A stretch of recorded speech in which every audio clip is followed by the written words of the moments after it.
बोलो जयकारा बोल मेरे श्री गुरु महाराज की जय। श्री शांति भवन। परम पुरुष पर ब्रह्म साकार अलौकिक गुण संपन्न श्री परमहंस सदगुरु दाता दयाल जी श्री पंचम पातशाही जी ने कई बार श्री शांति भवन में बैठकर भजनाभ्यास करवाया और मानव जीवन की सफलता एवं पूर्णता का विशिष्ट साधन बतलाया। उस समय छोटा स्थान होने के कारण इसे टीन की छत पर खपरेलें डालकर कुछ स्थान आगे बढ़ाया। जैसे जैसे उपयुक्त समय आता गया वैसे वैसे ही उस स्थान को भव्य रूप प्रदान करते गए। आपने सन 1984 में इस भवन निर्माण की नींव रखी। इसे हवादार बनाने के लिए खुले दरवाजे, खिड़कियां व रोशनदान रखवाए। चहुं ओर बरामदे व प्रांगण के पश्चात परिधि के अंदर फूलों के पौधे लगवाए। इन फूलों की सुगंधि युक्त समीर से मस्तिष्क में तरोताजगी आती है। संगमरमर की शिलाओं से श्री सिंहासन जी के चारों ओर कुछ स्थान का निर्माण करवाया।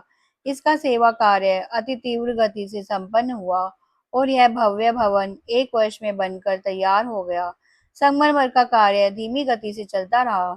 श्री सद्गुरुदेव जी महाराज ने 31 मार्च सन 1985 को शुभ रामनवमी के दिन प्रातःकाल प्रातःस्मरणीय जगत वंदनीय महात्पोनिधि ब्रह्मनिष्ठ श्री परम दयाल जी की दिव्य प्रतिमा को इस नवनिर्मित शांति भवन के सुंदर शुभ सिंहासन पर निज कर कमलों से विराजमान किया। हार पीताम्बर पहनाकर दिव्य स्वरूप को केसर तिलक से सुभूषित किया।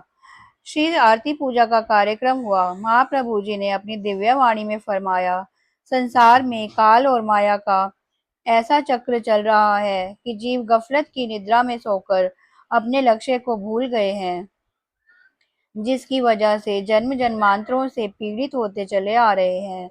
जिनके पूर्वले संस्कार होते हैं, जिनमें अभिलाषा उत्कंठा होती है, वे अपनी निजी वस्तु को प्राप्त कर लेते हैं। वे अपनी खोई हुई वस्तु को पाकर जन्म सकारत कर लेते हैं। ऐसी पुण्य संस्कारी रूहों के लिए कुदरत की ओर से प्रबंध होता है। उन्हें सतपथ दर्शाने के लिए समय समय पर सत्पुरुषों का ज़हूर होता है। सत्पुरुषों का अवतरण महज इसी काम के लिए होता है। वे जिज्ञासु संस्कारी रूहों को निज घर पहुंचाने के लिए आते हैं, ताकि आत्मा जो कुल मालिक से बिछुड़ गई है उसे सच्चा सुख मिल सके। श्री आनंदपुर दरबार में केवल नाम भक्ति की दौलत ही बांटी जा रही है। गुरुमुख जन अपनी श्रद्धा अनुसार यहाँ से अपनी झोलियां भर रहे हैं। जब से श्री आनंदपुर दरबार की रचना हुई है, आप सब देख ही रहे हैं कि यह दिन प्रतिदिन बढ़ती जा रही है। श्री मंदिर, श्री आनंद शांति भवन, श्री आनंद शांति धाम, ये सब स्थान गुरुमुखों के लिए भक्ति प्राप्त करने का द्वार है। यह श्री शांति भवन इसलिए बना है ताकि गुरुमुख भजनाभ्यास से सुरती को मालिक से मिलाएं, जो कि विषय विकारों में फंसी हुई है। जो नाम की माला को अपनी सुरती में पिरोएंगे, वे मन माया के गलबे से हटकर मालिक के चरणों में सुरक्षित हो जाएंगे। आप गुरुमुखों के अहोभाग्य हैं जो ऐसा सुअवसर मिला है। गुरुमुख सेवा, दर्शन, सत्संग से जीवन का कल्याण कर लेते हैं। गुरुमुखों के उद्धार के लिए इन स्थानों का निर्माण किया जाता है। इसलिए सबका कर्तव्य हो जाता है कि अधिकाधिक समय देकर भजन ध्यान करें, ताकि अधिकाधिक लाभ प्राप्त हो सके। चाहे कोई आनंदपुर में रहने वाला है या कोई बाहर रहने वाला है, 1 घंटा भजनाभ्यास हर गुरुमुख के लिए अनिवार्य है। 24 घंटों में से 1 घंटा अवश्य निकालें। इसमें गुरुमुखों की बेहतरी है और जीवात्मा का कल्याण है। महापुरुषों का भी यही उद्देश्य होता है कि गुरुमुख इस सुनहरी वक्त का पूरा पूरा लाभ उठाएं। पावन श्री वचन श्रवण कर सबका हृदय रोमांचित हो गया। सबने गुरु महिमा के गीत गाते हुए श्री प्रभु जी का कोटि कोटि आभार प्रकट किया। प्रसाद वितरित हुआ। शुभ मुहूर्त संपन्न होने के पश्चात आप स्वयं भी वहां विराजमान रहे और सब गुरुमुखों को 1 घंटा भजन करने की आज्ञा फरमाई।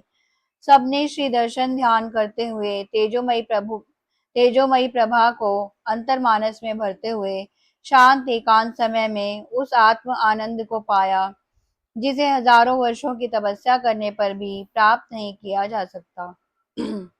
श्री आज्ञानुसार यहाँ पर प्रातः सायं नियुक्त सेवादार बाइयां श्री आरती पूजा करती हैं। श्री परमहंस अद्वैत मंदिर में श्री आरती पूजा की मधुरिम ध्वनि का संबंध यहाँ पर जुड़ा हुआ है, जिससे यहाँ पर बैठे हुए सभी प्रेमी तन्मय होकर हृदय में उल्लास भरते हैं। वे प्रेमी हैं बुजुर्ग माता अथवा लाचार बीमार जो श्री मंदिर में नहीं पहुंच पाते, यहाँ आकर श्री आरती पूजा का लाभ उठाते हैं। इस शांति भवन का निर्माण हो जाने से गुरुमुख जन अधिकाधिक समय भजन ध्यान में व्यतीत कर अपनी आत्मा का कल्याण करने लगे। ये महापुरुषों के जीवों पर अनंत अनंत उपकार हैं। गुरुमुख यहाँ आकर अपनी सुरती को एकाग्र कर भजनाभ्यास का आनंद लेते हैं। बोलो जयकारा बोल मेरे श्री गुरु महाराज की जय। बोलो साचे दरबार की जय।